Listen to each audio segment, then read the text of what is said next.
Praise the Lord. Hallelujah. കർത്താവ് നിങ്ങളെ ധാരാളമായിട്ട് അനുഗ്രഹിക്കട്ടെ. നമ്മൾ ദൈവവചനത്തിൽ നിന്ന് പഠിക്കുമ്പോൾ നമുക്ക് ഈ വചനം നമുക്ക് തരുന്ന ഉറപ്പെന്ന് പറയുന്നത്, ഈ വചനത്തിൽ പറഞ്ഞിരിക്കുന്നതെല്ലാം സത്യമാണ്. വചനത്തിൽ പറയുന്നത് നിന്റെ വചനം സത്യമാണ്. ദൈവത്തിന്റെ വചനം സത്യം. ഈ വചനത്തിൽ എഴുതിയിരിക്കുന്നത് മുഴുവനും നിവൃത്തിയാകും, നിറവേറും. ഒരു സംശയമില്ല. അത് ഒരു സംശയമില്ലാത്ത വിധം നിറവേറിയിരിക്കും. അത് വചനം അങ്ങനെയാണ്. അതുകൊണ്ട് നമ്മൾക്കിവിടെ ദൈവവചനത്തെക്കുറിച്ച് ചിന്തിക്കുമ്പോൾ നമ്മുടെ ഉള്ളിൽ നമ്മളോട് തന്നെ നമ്മൾ കെട്ടി ഉയർത്തേണ്ട ഒരു ചിന്തയുണ്ട്. ഒരു വിധത്തിലും നാം നശിച്ചു പോകാൻ, തകർന്നു പോകാൻ കർത്താവിന് പദ്ധതിയില്ല. കർത്താവിന് നമ്മളെക്കുറിച്ചുള്ള പദ്ധതി ഏറ്റവും ബെസ്റ്റാണ്, ഏറ്റവും നല്ലതാണ്. അത് ദൈവവചനം നമ്മുടെ കയ്യിൽ എഴുതി തന്നിരിക്കുന്ന എന്തിനാണ്? നമ്മളെ അതിൽ ഉറപ്പിച്ചു നിർത്താനായിട്ട്. ഒരു കാരണവശാലും നമ്മൾ തകരത്തില്ല, നശിക്കത്തില്ല, ശൂന്യമാകത്തില്ല, വീണു പോകത്തില്ല എന്നുള്ള ഗ്യാരണ്ടിയാണ് വചനത്തിൽ. നമ്മുടെ ചുറ്റുപാടുകളിലും സാഹചര്യങ്ങളും സന്ദർഭങ്ങളൊക്കെ പലപ്പോഴും നമ്മളെ പ്രഷറൈസ് ചെയ്യുന്ന പോലെ തോന്നിയേക്കാം. പക്ഷേ ഈ വചനത്തിനകത്ത് എഴുതിയിരിക്കുന്ന നന്മയുണ്ട്, വചനത്തിൽ എഴുതിയിരിക്കുന്ന ആ വസ്തുത, അത് നമ്മളെക്കുറിച്ചുള്ളത്, അത് നമുക്ക് വേണ്ടിയുള്ളത്, അത് നമ്മളിൽ നിവർത്തിച്ചിരിക്കും. അത് ദൈവവചനത്തിലുള്ള ഉറപ്പാണ്. നമുക്ക് ദൈവത്തെക്കുറിച്ചുള്ള, കർത്താവിനെ കുറിച്ചുള്ള ഉറപ്പ് ദൈവവചനം വായിക്കുമ്പോഴാണ് നമുക്ക് കൂടുതൽ കൂടുതൽ സ്ട്രോങ് ആകും. നമ്മൾ ഈ എബ്രായ ലേഖനത്തിന്റെ 12-ാം അധ്യായം അതിന്റെ 2-ാമത്തെ വാക്യം ഞാൻ വായിക്കാം. വിശ്വാസത്തിന്റെ നായകനും പൂർത്തി വരുത്തുന്നതിനുമായ യേശുവിനെ നോക്കുക. തന്റെ മുമ്പിൽ വെച്ചിരുന്ന സന്തോഷം ഓർത്ത് അവൻ അപമാനം അലക്ഷ്യമാക്കി ക്രൂശിനെ സഹിക്കുകയും ദൈവ സിംഹാസനത്തിന്റെ വലതുഭാഗത്തിരിക്കുകയും ചെയ്തു. ഇവിടെ പറയുന്നത് വിശ്വാസത്തിന്റെ നായകനും പൂർത്തി വരുത്തുന്നവനുമായി യേശുവിനെ നോക്കുക. അപ്പൊ യേശുവിനെ കുറിച്ച് അവിടെ പറയുന്നത് വിശ്വാസത്തിന്റെ നായകൻ, പൂർത്തി വരുത്തുന്നു. യേശുക്രിസ്തു വിശ്വാസത്തിന്റെ നായകനാണ്, വിശ്വാസത്തിന്റെ ഓദർ. ഇംഗ്ലീഷിൽ എഴുതിയിരിക്കുന്ന author and finisher of our faith എന്നാണ്. അപ്പൊ യേശുക്രിസ്തു നമ്മുടെ വിശ്വാസത്തിന്റെ തുടക്കമാണ്. വിശ്വാസത്തിന്റെ അതിനെ തുടക്കുന്നവൻ. വിശ്വാസത്തിന്റെ is the author and the finisher of our faith. ഇപ്പൊ നമ്മുടെ ജീവിതത്തിനകത്ത് നമ്മളായിരിക്കുന്ന സാഹചര്യങ്ങൾ എന്തുമാണ്, ഏത് സാഹചര്യത്തിൽ കൂടെ ആണെങ്കിലും നമുക്ക് നോക്കാനൊരു മാതൃകയുണ്ട്. അത് യേശു. യേശുവിനെ കുറിച്ച് പറയുന്നത് യേശു വിശ്വാസത്തിന്റെ നായകനും പൂർത്തി വരുത്തുന്നവനുമായ യേശു. അപ്പൊ നമ്മുടെ ജീവിതത്തിൽ വിശ്വാസത്തിന്റെ തുടക്കമിട്ടത് യേശു. അപ്പൊ നിങ്ങൾ ചോദിച്ചേക്കാം, അതെങ്ങനെയാ നമുക്ക് അങ്ങനെ പറയാൻ പറ്റും? അതായത് മനുഷ്യൻ പാപം ചെയ്തപ്പോ, മനുഷ്യനെ സൃഷ്ടിച്ചപ്പോ തന്നെ മനുഷ്യനോട് കർത്താവ് പറഞ്ഞൊരു കാര്യം, ഈ തോട്ടത്തില് ഒരു വൃക്ഷമുണ്ട്, നന്മ തിന്മകളുടെ അറിവിന്റെ വൃക്ഷമല്ല, അത് തിന്നരുത്, കഴിക്കുന്ന നാളിൽ നീ മരിക്കും. അതായിരുന്നു കർത്താവ്. അങ്ങനെ പറഞ്ഞെങ്കിലും നമുക്കറിയാം പിന്നത്തതില് ആദാം പാപം ചെയ്തു, ആ പഴം പറിച്ച് തിന്നുകയും പാപം ചെയ്യുകയും ചെയ്തു. അവനൊരു പ്രശ്നം ഉണ്ടായി. നഗ്നനെന്നറിഞ്ഞു, പറുദീസയിൽ നിന്ന് പുറത്തായി, മരണം അവന്റെ ശരീരത്തെ വാഴാൻ. പക്ഷെ ദൈവം, ആദം പാപം ചെയ്തുകൊണ്ട് ദൈവത്തിന്റെ മനുഷ്യനോടുള്ള സ്നേഹവും കൂട്ടായ്മയും ദൈവം നിർത്തി. ദൈവം വീണ്ടും നമുക്കറിയാം, ഹാനോക്കിന്റെ കൂടെ ദൈവം നടന്നു, നോഹയുടെ കൂടെ ദൈവം നടന്നു എന്നൊക്കെ നമ്മൾ വചനത്തിൽ കാണുന്നുണ്ട്. അപ്പൊ ദൈവം മനുഷ്യനോട് കൂടെ നടക്കുവാനായിട്ട്, ദൈവം മനുഷ്യന് കൂടെ ആയിരിക്കുവാൻ ആഗ്രഹിക്കുന്ന ദൈവം, മനുഷ്യന്റെ കൂടെ നടക്കുന്ന, മനുഷ്യനെ സ്നേഹിക്കുന്ന ദൈവം. അപ്പൊ അങ്ങനെ മനുഷ്യന്റെ കൂടെ നടക്കുന്നവനായ ദൈവം, ആ ദൈവം ഹാനോക്കിന്റെ കൂടെ നടന്നു, നോഹയുടെ കൂടെ നടന്നു. നോഹയുടെ ദൈവം സംസാരിച്ചു. അപ്പൊ ഇതൊക്കെ നോഹയുടെ ജീവിതത്തിലും ഈ ദൈവം തുടർന്ന് മാനവജാതിയോട് ഇടപെട്ടുകൊണ്ടിരിക്കും. നമുക്കറിയാം, നോഹയുടെ കാലത്ത് ഒരു വലിയ ജലപ്രളയമുണ്ടായി. ഭൂമിയിലെ മാനവജാതി അല്ലെങ്കിൽ ജീവജാലത്തെ മുഴുവൻ തീർത്തു എന്ന വചനത്തിൽ. എന്നാൽ അവിടുന്ന് കർത്താവ് പറഞ്ഞത്, നിങ്ങൾ വർദ്ധിച്ചു പെരുകുക, ഭൂമിയെ നിറയ്ക്കുക എന്ന് പറഞ്ഞുകൊണ്ടാണ് അവരെ അനുഗ്രഹിക്കുന്നത്. എന്നാൽ ഉൽപ്പത്തി പുസ്തകം 12-ാം അധ്യായത്തിൽ കർത്താവ് അബ്രഹാമിനോട് വാഗ്ദത്തം ചെയ്തിട്ട് പറഞ്ഞു, ഞാൻ നിന്നെ വർദ്ധിപ്പിച്ച് വലിയ ജാതിയാക്കും, നീ വലിയ ജനതയാകും. അത് അബ്രഹാമിന് ദൈവം കൊടുത്ത വാഗ്ദത്തം. അബ്രഹാമിന് ദൈവം അങ്ങനെ വാഗ്ദത്തം കൊടുക്കുകയും അബ്രഹാമിന് ദൈവം അനുഗ്രഹിക്കുകയും ചെയ്തു. അബ്രഹാമിനോട് ദൈവം പറഞ്ഞൊരു കാര്യമാണ്, ഞാൻ നിന്നെ വലിയൊരു ജനതയാക്കും. ദൈവം അങ്ങനെ ആക്കി. അബ്രഹാം, ഇസഹാക്ക്, യാക്കോബ്. യാക്കോബില് 12 മക്കളാണ്. 12 മക്കൾ. അവർ 12 പേര് ഒരുമിച്ച് മിസ്രൈമിലെത്തി യോസഫിന്റെ കാലത്ത്. യോസഫിനെ സഹോദരങ്ങൾ വിറ്റ് കളഞ്ഞു. പക്ഷെ ദൈവം അതിനെല്ലാം യോസഫിനും അവർക്ക് നന്മയാക്കി തന്നെ കാണാം. പിന്നത്തെ നമുക്ക് കാണാൻ കഴിയുന്നത് ആ യോസഫിനെ അവര് ചെന്ന് നമസ്കരിക്കുന്നു, വന്ദിക്കുന്നു. ആ യോസഫിനെ ദൈവം ആ ദേശത്തിന് തന്നെ 2ാം സ്ഥാനക്കാരനായിട്ട് ദൈവം മാറ്റി.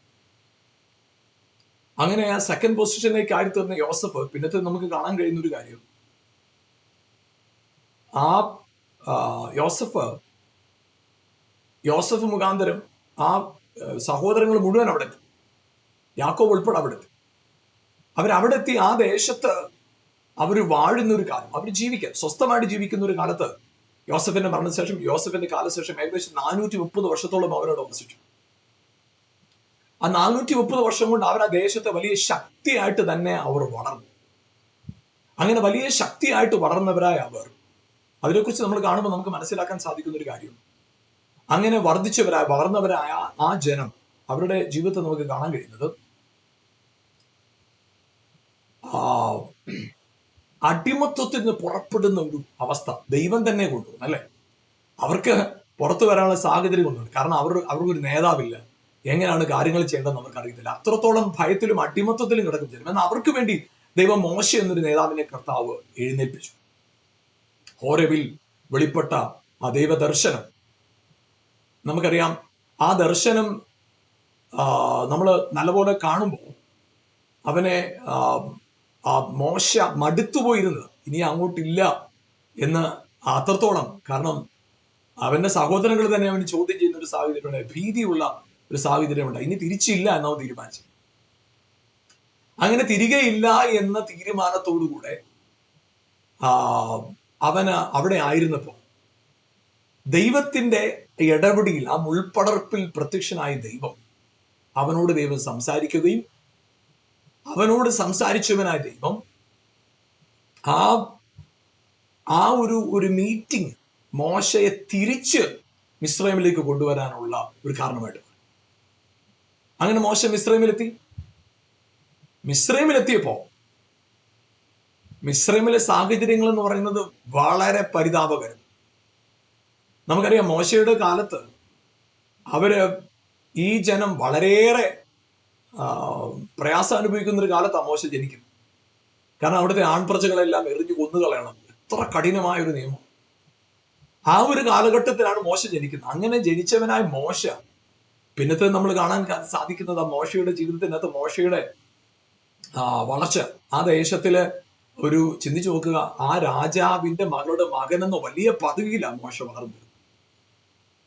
അങ്ങനെ വളർന്നു വന്നവനായ മോശയുടെ ജീവിതത്തിനകത്ത്, ആ മോശയുടെ ജീവചരിത്രം പഠിച്ചു കഴിയുമ്പോൾ മോശ തന്റെ സഹോദരങ്ങൾക്ക് വേണ്ടി തന്റെ കഴിവിനൊത്തോളം ചില കാര്യങ്ങൾ ചെയ്യാനായിട്ട് ഇറങ്ങി പുറപ്പെടുകയും ആ ഒരു പ്രവർത്തനത്തിൽ അവൻ പരാജയപ്പെട്ടു.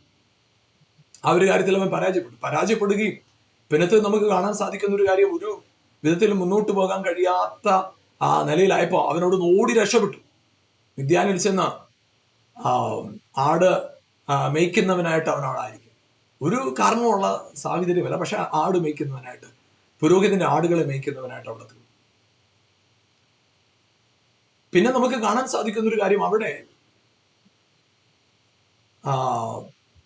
40 വർഷം ജീവിതത്തിന്റെ എല്ലാ വഴികളും അടഞ്ഞു എന്നതുപോലെ നിൽക്കുക. മതിയായി, 80 വയസ്സായി മോശയ്ക്ക്. പക്ഷെ അവിടെ ദൈവം ഇടപെട്ടിട്ട് ദൈവം മോശയോട് പറഞ്ഞു, ഞാൻ നിന്നെ അയക്ക് ജനത്തെ വിടുവിക്കാൻ. ജനത്തെ വിടുവിച്ചു ദൈവം. മോശ അയച്ചു, ജനത്തെ വിടുവിച്ചു. അങ്ങനെ വിടുവിച്ചു കൊണ്ടുവന്നവനായ ദൈവം, ജനത്തെ വിടുവിച്ചു കൊണ്ടുവന്നവനായ ദൈവം, നമുക്കറിയാം ആ ജനം അവര് ചെങ്കടൽ കടന്നു. അതൊരു വലിയ സംഭവമായിരുന്നു. പിന്നത്തെ ഒരു വലിയൊരു ചരിത്രമായിട്ട് തന്നെ മാറി. അത് നമ്മൾ കാണുന്നല്ലേ. ഇന്നും ആളുകൾ പ്രസംഗിക്കുമ്പോൾ അത് പറയാറില്ലേ, ചെങ്കടലില് വഴിയൊരുക്കി, പാട്ടുകളിലുണ്ട്. അതുപോലെ തന്നെ പ്രസംഗത്തില് എല്ലാവരും പ്രസംഗിക്കുമ്പോൾ ഒരിക്കലെങ്കിലും കേട്ടിട്ടുണ്ടാവണം ആ ചെങ്കടലിന്റെ വിഭജനവും ദൈവം ജനത്തെ കടത്തിക്കൊണ്ടുവന്നാൽ. ഒരിക്കലെങ്കിലും കേൾക്കാത്തവരുടെ എണ്ണം ചുരുക്കം.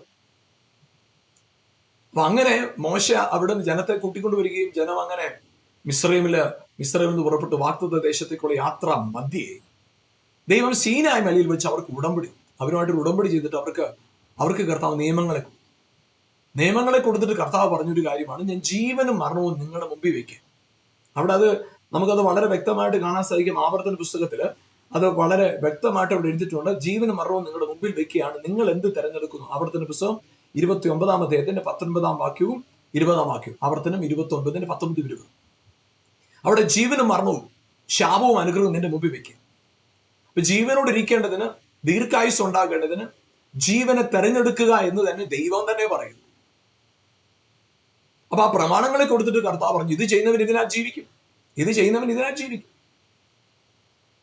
അപ്പൊ അത് ചെയ്യുക, ന്യായപ്രമാണത്തിന്റെ പ്രവൃത്തികൾ ചെയ്യുക, ചെയ്യുന്ന നിമിത്തം ജീവിക്കുക. അതായിരുന്നു കർത്താവിനോട് പറഞ്ഞു. അവരോട് പറഞ്ഞു. അപ്പൊ നമുക്ക് അറിയാം, ആ പ്രമാണം അവരെ സംബന്ധിച്ചിടത്തോളം അവർക്കൊരു വലിയൊരു പ്രൗഢിയാണ്. ഞങ്ങൾക്ക് പ്രമാണമുണ്ട്, ഞങ്ങൾക്ക് കിട്ടിയ പോലെ പ്രമാണമുള്ളവർ ആരുമില്ല എന്ന് പറയുന്നത് അവരെ സംബന്ധിച്ചിടത്തോളം ഒരു വലിയൊരു കാര്യമാണ്. അങ്ങനെ നിൽക്കുന്ന ജനം, ആ നിലയിൽ പോകുന്ന ആ ജനം, അവരുടെ ജീവിതത്തിന്റെ ഓരോ മേഖലകളും നമ്മൾ കാണുമ്പോൾ അവരുടെ ജീവിതത്തിൽ ദൈവികമായ ഇടപെടൽ നമുക്കവിടെ കാണാൻ സാധിക്കും. ദൈവത്തിന്റെ ഇടപെടൽ അവിടെ ഉണ്ടാകുമ്പോൾ ദൈവം അവർക്ക് കൊടുത്ത നിയമങ്ങളെ കർത്താവ് കൊടുത്തിട്ട് അവരോട് പറഞ്ഞു, നിങ്ങൾ ഇത് നിങ്ങളുടെ ജീവിതത്തിനകത്ത് നിങ്ങൾ ഇതനുസരിച്ചാൽ നിങ്ങൾക്ക് ജീവൻ പ്രാപിക്കാൻ കഴിയും. നിങ്ങൾക്ക് അത് നഷ്ടപ്പെട്ടില്ല, ആദാം നഷ്ടപ്പെടുത്തി കഴിഞ്ഞില്ലേ, അനുസരണക്കേട് കൊണ്ട് നഷ്ടപ്പെടുത്തി കളഞ്ഞ ആ ജീവനെ നിങ്ങൾക്ക് ഇതനുസരിച്ചാൽ നിങ്ങൾക്ക് തിരിച്ചു കിട്ടും. ഇതായിരുന്നു അവരോട് പറഞ്ഞിരുന്നത്. ഈ ഒരു പ്രമാണം അവർക്ക് ലഭിച്ചു. ആ പ്രമാണമൊക്കെ വലിയ കാര്യമായിട്ട് അവർ വെച്ച് നടക്കുക. അങ്ങനെ വലിയ പ്രമാണത്തിൽ അവർ നിൽക്കുന്ന കാലഘട്ടത്തിൽ, അവർ ആ പ്രമാണത്തിൽ വസിക്കുന്ന കാലഘട്ടത്തിൽ നമുക്ക് അവരെ കാണാനായിട്ട് കഴിയും. അവരുടെ ജീവിതത്തിനകത്ത് അവരൊരു വലിയ വെല്ലുവിളിയുടെ മുമ്പിലാണ്. കാരണം അവർക്ക് ഈ പ്രമാണങ്ങൾ അനുസരിക്കാനുള്ള പരമാവധി ശ്രമം അവർക്കുണ്ട്. പക്ഷേ അവർക്കത് അനുസരിക്കാൻ കഴിയും. അത് നമുക്ക് റോമാലേഖനം 8-ാം അധ്യായത്തിന്റെ 3-ാം വാക്യത്തിൽ ഇങ്ങനെയാണ് പറയുന്നത്, ജഡത്താലുള്ള ബലഹീനത നിമിത്തം ന്യായപ്രമാണത്തിന് കഴിയാതെ പോയതിനെ സാധിപ്പിപ്പാൻ ദൈവം തന്റെ പുത്രനെ പാപജഡത്തിലും ജഡസാദൃശ്യത്തിലും അയച്ചു, പാപത്തിന് ജഡത്തിൽ ശിക്ഷ വിധിച്ചു. അപ്പൊ ഈ പ്രമാണങ്ങൾ കൊടുത്തിട്ട് കർത്താവ്, ഇത് ചെയ്താൽ നിങ്ങൾക്ക് ജീവിക്കാം, ഇത് ചെയ്താൽ നിങ്ങൾക്ക് ജീവിക്കാം. പക്ഷെ ഇത് ചെയ്താൽ നിങ്ങൾക്ക് ജീവിക്കാം എന്ന് പ്രമാണം കൊടുത്തപ്പോഴും അവർക്ക് ജീവിക്കാൻ കഴിയാത്തവണ്ണം, അവർക്ക് ജീവിക്കാൻ പറ്റി, അവർക്ക് ജീവിക്കാൻ കഴിയാത്ത വിധം, അവർക്കത് ചെയ്യാൻ കഴിയാത്ത വിധം, അവർക്ക് അങ്ങനെ പ്രവർത്തിക്കാൻ കഴിയാത്ത വിധം ഈ നിയമങ്ങൾ അത്രത്തോളം സ്ട്രോങ് ആണ്. ഈ നിയമങ്ങൾ അത്രത്തോളം അവർക്ക് സ്ട്രോങ്. ആ സ്ട്രോങ് നിയമങ്ങൾ, അത്ര വലിയ നിയമങ്ങൾ അവർക്ക് ലഭിച്ചപ്പോൾ നമുക്ക് കാണാൻ സാധിക്കുന്ന ഒരു കാര്യം, അവർക്കതൊരു പ്രൗഢി ആയിരുന്നെങ്കിലും അവരുടെ ഉള്ളിൽ അതൊരു ഒരു വലിയ വെല്ലുവിളിയായിട്ടും കൊടുത്തു. അവര് പരമാവധി ശ്രമിച്ചിട്ടും അവർക്കതിനെ നിവർത്തിക്കാൻ കഴിയാത്തൊരു സാഹചര്യത്തിലാണ്. അങ്ങനെ ആയിരിക്കും അവർ മടുത്തുപോയി. യാഗമർപ്പിക്കുന്നുണ്ട്, ദേവാലയത്തിലെ കടമകളും അവർ ദേവാലയത്തിൽ ചെയ്യേണ്ട കാര്യങ്ങളെല്ലാം മുറപോലെ ചെയ്യുന്നുണ്ട്. പക്ഷെ ഇതെല്ലാം അവിടെ സംഭവിക്കുമ്പോഴും അവർക്ക് എന്തില്ല, അവർക്ക് യഥാർത്ഥത്തിലുള്ള ഫ്രീഡം, യഥാർത്ഥത്തിലുള്ള സ്വാതന്ത്ര്യം അനുഭവിക്കാൻ അവർക്ക് സാധിക്കുന്നു. ഈ കൽപ്പനകൾ അനുസരിച്ചിട്ട് അവർക്ക് ഫ്രീ ആകാൻ പറ്റും. അങ്ങനെ ഇരിക്കുന്നൊരു കാലം. ആ ഒരു കാലത്ത് യാഗങ്ങളും പ്രമാണങ്ങളും എല്ലാം അനുഷ്ഠിച്ച് ജീവിക്കുന്ന കാലത്ത് അവർക്കൊരു വലിയ വാഗ്ദത്തമുണ്ട്. മശിഹ വരും, അവരുടെ അവസ്ഥകൾ മാറും. പലപ്പോഴും അടിമത്തത്തിലും പ്രവാസത്തിലേക്ക് മൂടിപ്പോകുന്ന ജനം, രാജാക്കന്മാരാൽ, ചുറ്റുമുള്ള രാജാക്കന്മാരാൽ പ്രയാസപ്പെടുന്ന ഒരു ജനം, അവർക്ക് എങ്ങനെ കാര്യങ്ങൾ കൊണ്ടുപോകുന്ന നടക്കില്ല. അത്രത്തോളം അവർ പ്രയാസത്തിൽ കൂടെ പോകുന്ന ജനം, അവർക്ക് ദൈവം ഒരു പ്രോമിസ് കൊടുത്തിട്ടുണ്ട്, മശിഹ, നിങ്ങൾക്കൊരു മശിഹ വരും, രക്ഷകൻ, അവനിലൂടെ നിങ്ങൾക്ക് വിടുതലുണ്ട്. ഇത് അവർക്ക് കൊടുത്തിരിക്കുന്ന പ്രോമിസ്. എന്നാൽ ആ കാലത്തിൽ യേശു ക്രിസ്തുവിന്റെ ജനനത്തെ കുറിച്ച് നമുക്കറിയാം. മറിയയിൽ യേശു ഉൽപാദിതനായി, യേശു അത്ഭുതങ്ങളും അടയാളങ്ങളും ചെയ്യുന്നവനായി അവിടെ നടുവിൽ ജീവിച്ചു. സകല മാനവജാതിയുടെയും പാപം ചുമന്നുകൊണ്ട് യേശു ക്രിസ്തു ക്രൂശിൽ മരിച്ചു. അങ്ങനെ സകല മാനവജാതികളുടെയും പാപങ്ങളിൽ ചുമന്നുകൊണ്ട് ക്രൂശിൽ മരിച്ചവനായ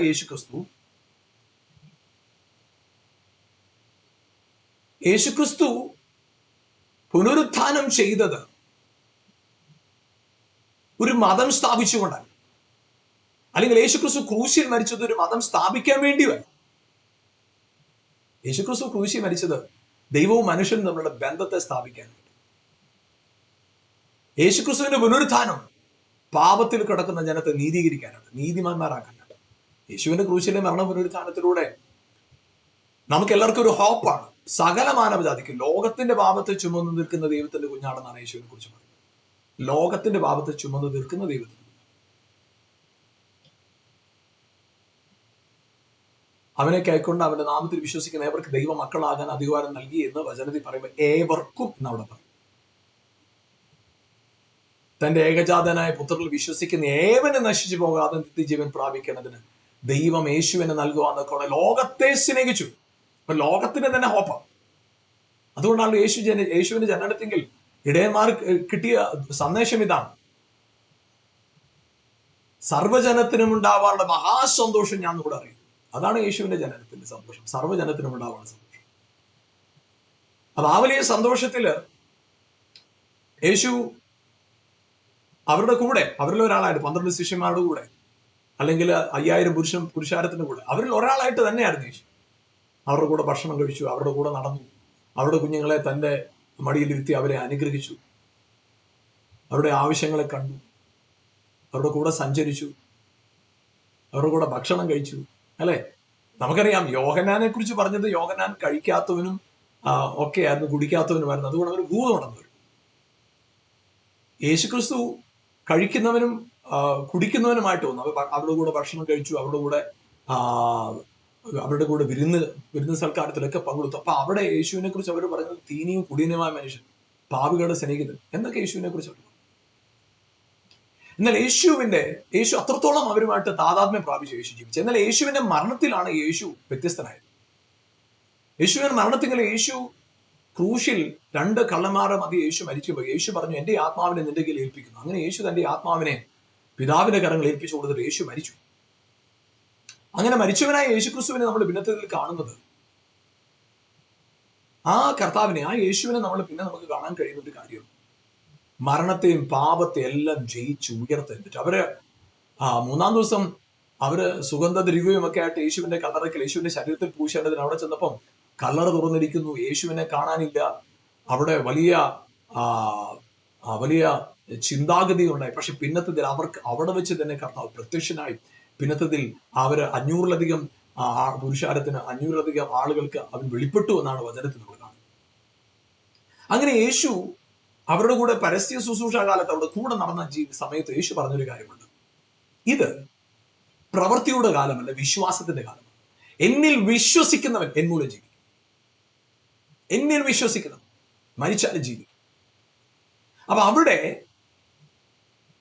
പഴയ നിയമത്തിൽ പ്രവൃത്തിയുടെ അടിസ്ഥാനത്തിൽ മനുഷ്യൻ ജീവിച്ചു വരുമ്പോൾ, ഇവിടെ യേശുവിന്റെ മരണ പുനരുത്ഥാനത്തോടുകൂടെ സംഭവിക്കുന്ന ഒരു കാര്യം, ഇനി പ്രവർത്തികളല്ല നിന്റെ ജീവന്റെ അടിസ്ഥാനം, നിങ്ങളുടെ വിശ്വാസമാണ്.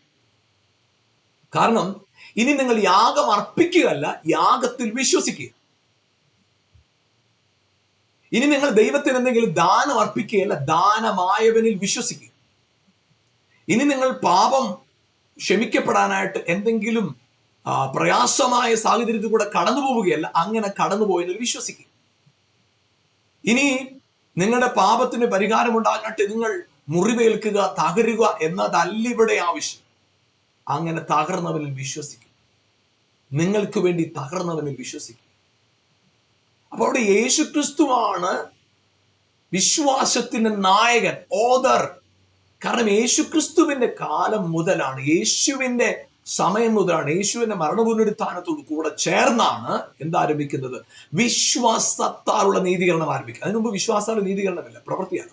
യാഗം അങ്ങനെയുള്ള പ്രവൃത്തികളാണ് നീതി. പക്ഷെ ഇവിടെ ഇനി പ്രവൃത്തികളാൽ അല്ല നീതി, വിശ്വാസത്താലുള്ള നീതി.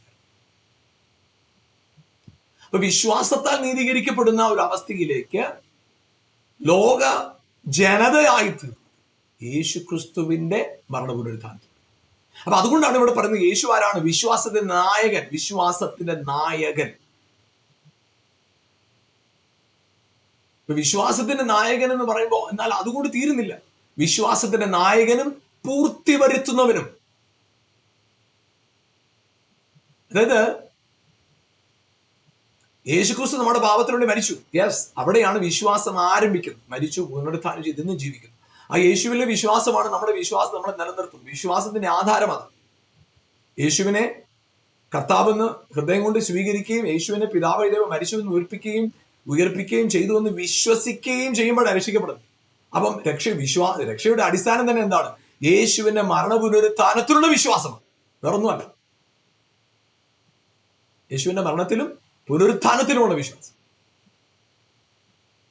അപ്പൊ അവിടെ ആ യേശുക്രിസ്തുവിന്റെ മരണവും പുനരുത്ഥാനവും നമ്മുടെ ജീവിതത്തിനകത്ത് വരുത്തിയ ഏറ്റവും വലിയ കാര്യം എന്ന് പറയുന്നത് നമുക്ക് വിശ്വാസത്തോടെ രക്ഷ നമുക്ക് സാധ്യമാക്കി. അപ്പൊ യേശു ആരാണ്? വിശ്വാസത്തിന്റെ നായകനും പൂർത്തി വരുത്തും. അപ്പൊ നമുക്ക് ഈ എബ്രായ ലേഖനം 11-ാം അധ്യായത്തിൽ വിശ്വാസത്തിന്റെ പ്രവൃത്തികളാൽ വിശ്വാസവും അതിന്റെ രക്ഷയും പ്രാപിച്ചവരെ കുറിച്ച് ഇങ്ങനെ എഴുതിയിരിക്കുക 11-ാം അധ്യായം മുഴുവൻ. എന്നാൽ 11-ാം അധ്യായത്തിൽ മുഴുവൻ വിശ്വാസത്താലുള്ള വിശ്വാസം മാത്രമല്ല പ്രവൃത്തിയും, അല്ലെ, വിശ്വാസവും പ്രവൃത്തിയും ഒരുമിച്ച് പോയവരെ കുറിച്ചാണ് എബ്രായ ലേഖനം 11 നമ്മൾ കാണും. നമുക്കറിയാം വിശ്വാസം എന്നതോ ആശിക്കുന്ന ഉറപ്പ് കാണാത്ത കാര്യങ്ങൾ നിശ്ചയമാണ്, പ്രവൃത്തിയെ കുറിച്ചല്ല പറയുന്നത്. എന്നാൽ എബ്രായ ലേഖനം 11-ാം അധ്യായത്തിൽ വിശ്വസിക്കുകയും വിശ്വാസത്താൽ ചില പ്രവൃത്തികൾ ചെയ്തു അവരുടെ ജീവിതത്തിൽ അത്ഭുതങ്ങളെ പ്രാപിച്ചവരെ കുറിച്ചാണ് പറഞ്ഞു വരുന്നത്. അങ്ങനെ തുടർച്ചയായി പറഞ്ഞു വന്നിട്ടാണ് ഇവിടെ പറയുന്നത് സാക്ഷികൾ ഇത്ര വലിയ സമൂഹം നമ്മുടെ ചുറ്റും നിൽക്കുക. ഇവരെ കുറിച്ചൊക്കെ നിങ്ങൾ വായിക്കുമ്പോൾ സകല ഭാരവും മുറുകെ പറ്റുന്ന പാപവും ഇവിടെ ഈ എബ്രായ ലേഖനം 11-ാം അധ്യായത്തിൽ കാണുന്ന അവരുടെ ജീവിതത്തിലെ പല കാര്യങ്ങളും കാണുമ്പോൾ പാപം, ഭാരം, അവരുടെ ജീവിതത്തിൽ എന്തൊക്കെയോ ചില കാര്യങ്ങൾ നിങ്ങൾ കാണുന്നുണ്ട്. പക്ഷെ അതിനെക്കുറിച്ച് വ്യക്തമായിട്ട് അവിടെ എടുത്തു പറയുന്ന ഒരു കാര്യം, അത് നിങ്ങളത് അവിടെ അങ്ങനെ തന്നെ കാണുമ്പോൾ നിങ്ങളുടെ അകത്തുണ്ടാകുന്ന ഉറപ്പുണ്ട്. നിങ്ങൾ അവരിലൂടെ അവർക്കുണ്ടായ വെല്ലുവിളികൾ, അവരുടെ ജീവിതത്തിലുണ്ടായ പ്രതിസന്ധികളെ കണ്ട് നിങ്ങൾ നിരാശപ്പെടരുത്, തളരരുത്. പകരമായിട്ട് നിങ്ങളിൽ ഉണ്ടാകേണ്ട ബോധ്യം വിശ്വാസത്തിന് നായകനും പൂർത്തി വരുത്തുന്നവനുമായ യേശുവിനെ നോക്കുക. കാരണം ഈ 11-ാം അധ്യായം മുഴുവൻ അങ്ങനെ എഴുതിയിട്ട് വിശ്വാസത്തിന്റെ വീരന്മാരുടെ പട്ടിക എഴുതി വരിക. വീരന്മാരാണ്, സാധാരണക്കാരല്ല, വിശ്വാസ വീരന്മാർ. അവരുടെ പട്ടിക എഴുതി വന്നിട്ട് 11-ാം അധ്യായം 40 ഇങ്ങനെ എഴുതിയിരിക്കുന്നത്, അവർ നമ്മെ കൂടാതെ രക്ഷാപൂർത്തി. അപ്പൊ വിശ്വാസത്തിന്റെ നായകനും പൂർത്തി വരുത്തുക. അപ്പൊ അവരെല്ലാവരും വിശ്വാസം ആരംഭിച്ചു, പക്ഷെ പൂർത്തിയായില്ല. ഇപ്പൊ യേശുക്രിസ്തുവിലാണ് അവരിൽ ആരംഭിച്ച വിശ്വാസത്തിന് മുഴുവൻ പൂർത്തീകരണം ഉണ്ടായത്. യേശുക്രിസ്തുവിലാണ്. അബ്രഹാമിന്റെ വിശ്വാസം, ഇസഹാക്കിന്റെ, യാക്കോബിന്റെ, യോസഫിന്റെ, മോശയുടെ, യോശുവയുടെ, ദാനിയേലിന്റെ, ഇവരുടെയൊക്കെയും വിശ്വാസത്തിന്റെ പൂർത്തീകരണം വന്നത് ക്രിസ്തുവിലാണ്, ക്രിസ്തുവേശുവിലാണ്. അതായത് ഈ പഴയ നിയമത്തിൽ നമ്മൾ കാണുന്ന വിശുദ്ധന്മാരുടെയൊക്കെ അവരുടെ ജീവിതത്തിനകത്ത് അവരുടെ ഓരോ സ്റ്റെപ്പിലും അവർ വിശ്വാസത്തിൽ കാര്യങ്ങൾ ചെയ്തപ്പോ അവരുടെ വിശ്വാസത്താൽ എടുത്ത ചുവടുകളില്ല. അവരുടെ ജീവിതത്തിൽ അവര് വിശ്വാസത്തിന്റെ ചുവടുകളുടെ പൂർത്തീകരണം പ്രാപിച്ചുകൊണ്ടല്ല അവർ ഈ ഭൂമിയിൽ നിന്ന് മാറ്റപ്പെട്ടത്. അബ്രഹാമിന്റെ ദൈവം പറഞ്ഞു, ഞാൻ നിന്നെ വലിയ ജാതിയാക്കും. ഇസഹാക്കിൽ വലിയ ജാതി എന്ന നില കണ്ടില്ല, പക്ഷെ ക്രിസ്തുവിൽ അത് സാധ്യമാണ്.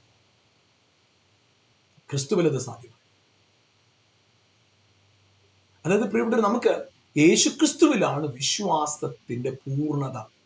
യേശുക്രിസ്തുവിലാണ് വിശ്വാസം ആരംഭിച്ചത്. കാരണം അതിനുമുമ്പ് പ്രവൃത്തിയാലുള്ള രക്ഷയാണ്. എന്നാൽ യേശുക്രിസ്തുവിലായപ്പോ വിശ്വാസത്താലുള്ള നീതീകരണം ആരംഭിച്ചു. വിശ്വാസത്താലുള്ള നീതീകരണം ആരംഭിച്ചിട്ട് വിശ്വാസത്തിന്റെ നീതി അവിടെ ആരംഭിച്ചിട്ട് നമുക്കറിയാം യേശുക്രിസ്തുവിൽ എന്തുണ്ടായി? രക്ഷയുടെ പൂർണ്ണത യേശുക്രിസ്തു മുഖാന്തരം ഉണ്ടായി. അപ്പൊ വിശ്വാസത്തിന്റെ നായകനും പൂർത്തി വരുത്തുന്ന യേശുവിനെ നോക്കുക. പ്രിയപ്പെട്ടവർ, ഞാൻ പറയട്ടെ, നിങ്ങളുടെ ജീവിതത്തിനകത്ത് നിങ്ങൾ ഏതെങ്കിലും മേഖലയിൽ തകർന്നും നിരാശപ്പെട്ടും ഭാരപ്പെട്ടും ഇരിക്കുകയാണോ? നിങ്ങളൊരു കാര്യം മറക്കരുത്, നിങ്ങളിൽ വിശ്വസിച്ച് അത്ഭുതം പ്രാപിക്കുമെന്നതിന് പ്രൂഫാണ് യേശു, തെളിവാണ് യേശു, അതിന് അടിസ്ഥാനമാണ് യേശു. യേശുവിൽ വിശ്വസിച്ചാൽ നിങ്ങൾ നശിച്ചു പോകത്തില്ല. നിങ്ങൾക്ക് എത്രയെല്ലാം വെല്ലുവിളികൾ നിങ്ങളുടെ ചുറ്റും വന്നാലും നിങ്ങൾ നശിച്ചു പോകത്തില്ല. നിശ്ചയമാണ് നശിച്ചു പോകത്തില്ല.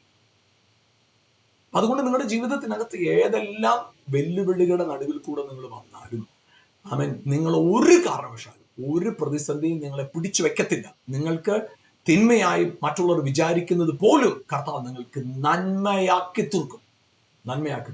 ഡെഫിനറ്റ്ലി. ആമേൻ. അതുകൊണ്ട് ഭാരപ്പെടണം. എല്ലാറ്റിലും കർത്താവിൽ ഉറപ്പോടെ അവങ്കിലേക്ക് നോക്കുക. Yes, hallelujah. അവനിലാണ് വിശ്വാസം. കാരണം അവൻ എനിക്ക് വേണ്ടി യാഗമായി തീർന്നു, പാപമായി തീർന്നു, ആമേൻ, രോഗം ശീലിച്ചവനായി തീർന്നു, ശാപമായി തീർന്നു. So I believe in him. ഞാൻ അവനിൽ വിശ്വസിക്കുന്നു. അവനിൽ വിശ്വസിക്കുമ്പോൾ ഒരു പ്രത്യേകതയുണ്ട്. ആ വിശ്വാസത്തിന്റെ പൂർണ്ണതയും അവിടെ ഉണ്ട്. ഒന്നിനും ഒരു പ്രതികൂലത്തിനും എന്നെ ഒതുക്കി വെക്കാനോ തകർക്കുവാനോ സാധ്യമല്ല. Because I am blessed in Christ. Yes. നിങ്ങളിന്ന് ഏതെങ്കിലും വിഷയം നിങ്ങളുടെ മനസ്സിൽ ഇങ്ങനെ നിങ്ങളെ പ്രയാസപ്പെടുത്തുന്നുണ്ടോ? ഇല്ല. അത് വന്നതുപോലെ, അത് ഒരു പ്രയാസവും നിങ്ങൾക്കുണ്ടാകാതെ, അതിനകത്ത് കർത്താവ് നിങ്ങൾക്ക് പ്രയാസം ഉണ്ടാകത്തില്ലെന്ന് മാത്രമല്ല, നിങ്ങൾ അത് നിമിത്തം പ്രൊമോട്ട് ചെയ്യപ്പെടും, അനുഗ്രഹിക്കപ്പെടും. നിങ്ങൾ അനുഗ്രഹിക്കപ്പെടും. അത് കർത്താവിന്റെ പദ്ധതി. കർത്താവ് നിങ്ങളെ ധാരാളം അനുഗ്രഹിക്കട്ടെ. നമുക്ക് ഒരുമിച്ച് പ്രാർത്ഥിക്കാം. ഞങ്ങളുടെ നല്ല കർത്താവേ, ഞങ്ങൾ കേട്ട വചനപ്രകാരം കർത്താവ് വിശ്വാസത്തിന്റെ നായകൻ, ക്രിസ്തുവിലാണല്ലോ വിശ്വാസത്തോടെ രക്ഷ ആരംഭിക്കുന്നത്. കർത്താവെ, ആ ക്രിസ്തുവിലുള്ള വിശ്വാസത്തിന്റെ ഉറപ്പ് പ്രാപിച്ചവന് ജീവിതത്തിന്റെ എല്ലാ മേഖലകളിലും സന്തോഷത്തോടെ, ധൈര്യത്തോടെ, പ്രത്യാശയോടെ മുന്നോട്ട് പോകാൻ കർത്താവ് സഹായിക്കും. കർത്താവെ, ദൈവം ഞങ്ങൾക്ക് അനുകൂലമെങ്കിൽ പ്രതികൂലമാർ ലോകത്തുള്ളവനേക്കാൾ ഞങ്ങളിലുള്ളവൻ വലിയവൻ. ആ ബോധ്യം ഞങ്ങളെ വാരട്ടെ. ഒരിടത്തും ഒരു സ്ഥലത്തും തളർന്നോ നിരാശപ്പെട്ടോ ഭാരപ്പെട്ടോ പോകാതെ കർത്താവിലുള്ള ബോധ്യവും ഉറപ്പുമുള്ളവരായി പരിശുദ്ധാത്മാവിൽ വർദ്ധിച്ചു വരുവാൻ പരിശുദ്ധാത്മാവ് സഹായിക്കണമെന്ന് പ്രാർത്ഥിക്കുന്നു. കർത്താവ്, ഈ ദിവസങ്ങളില് കർത്താവെ, ഏതെങ്കിലും വിഷയത്താൽ ഭാരപ്പെടുന്നവരെന്നെ കാണുന്നെങ്കിൽ ഇപ്പോൾ യേശുവിന്റെ നാമത്തെ കൽപ്പിക്കുന്ന ഭാരം മാറിപ്പോട്ടെ. അവർക്ക് വിരോധമായി നിൽക്കുന്ന സകല സാഹചര്യങ്ങളും ആ കുരുക്കുകൾ അഴിയട്ടെ. ഒരു പ്രശ്നവും അവര് ഭയപ്പെടുന്ന ഒരു പ്രതികൂലം അവർക്ക് ഉണ്ടാകാതെ വേണം കർത്താവ് അവയിൽ നിന്നെല്ലാം വിട്ടുവീച്ച് അത്ഭുതകരമായ അവരുടെ തലയിൽ ഉയർത്തുന്നതിനായി സ്തോത്രം. അനുഗ്രഹിച്ച് പ്രാർത്ഥിക്കുന്നത് എല്ലാ നമ്മളും കർത്താവ് നിറയ്ക്കണം. സകല മഹത്വം അർഹപ്പെട്ട കുഞ്ഞാടിന് യേശുവിൻ നാമത്തിൽ തന്നെ പിതാവേ, ആമേൻ. Praise God. ഹല്ലേലൂയ. പ്രിയപ്പെട്ടവർ, പലപ്പോഴും നമ്മുടെ ജീവിതത്തിൽ നമ്മൾ വിചാരിക്കുന്ന ഒരു കാര്യമുണ്ട്. എനിക്ക് അല്പം പണം ഉണ്ടായിരുന്നെങ്കിലും, എന്നെ സഹായിക്കാൻ കുറച്ച് ആളുകൾ ഉണ്ടായിരുന്നെങ്കിലും. ഞാൻ നിങ്ങളോട് ഒരു കാര്യം പറയാം. നമ്മുടെ ഏറ്റവും വലിയ ആശ്രയം കർത്താവ്. പണത്തിന് സാധിക്കാത്തതും കർത്താവ് നിങ്ങളുടെ കൂടെ ഒന്ന് ചെയ്യും. എത്ര വലിയ അധികാരത്തിനും സാധിക്കാത്ത കാര്യം കർത്താവ് നിങ്ങളുടെ കൂടെ ഒന്ന് ചെയ്യും. അതുകൊണ്ട് ഒന്നിനെക്കുറിച്ച് ഭാരപ്പെടുന്നു. എല്ലായിടത്തും ധൈര്യത്തോടെ, പ്രത്യാശയോടെ മുന്നോട്ട് തന്നെ കുതിക്കുക. ഒന്നിലും പതറാതെ കർത്താവിലും കർത്താവിലുള്ള ആ ഉറപ്പിലും വർദ്ധിച്ചു വരാനായിട്ട് കർത്താവ് നിങ്ങളെ ധാരാളമായി സഹായിക്കട്ടെ. ഈ പ്രോഗ്രാം നിങ്ങൾക്ക് അനുഗ്രഹമായിരുന്നുവെങ്കിൽ മറ്റുള്ളവർക്കും ഈ പ്രോഗ്രാം പരിചയപ്പെടുത്തി കൊടുക്കുക. തുടർച്ചയായുള്ള വേദപുസ്തക പഠനത്തിന് നിശ്ചയമായിട്ട് ഈ പ്രോഗ്രാം നിങ്ങൾക്ക് പ്രയോജനപ്പെടും. നിങ്ങൾ മിസ് ചെയ്യാതെ കാണുക. ഈ പ്രോഗ്രാമിന് വേണ്ടി പ്രാർത്ഥിക്കുകയും ചെയ്യാം. കർത്താവ് നിങ്ങളെ ധാരാളമായി അനുഗ്രഹിക്കട്ടെ. ആമേൻ.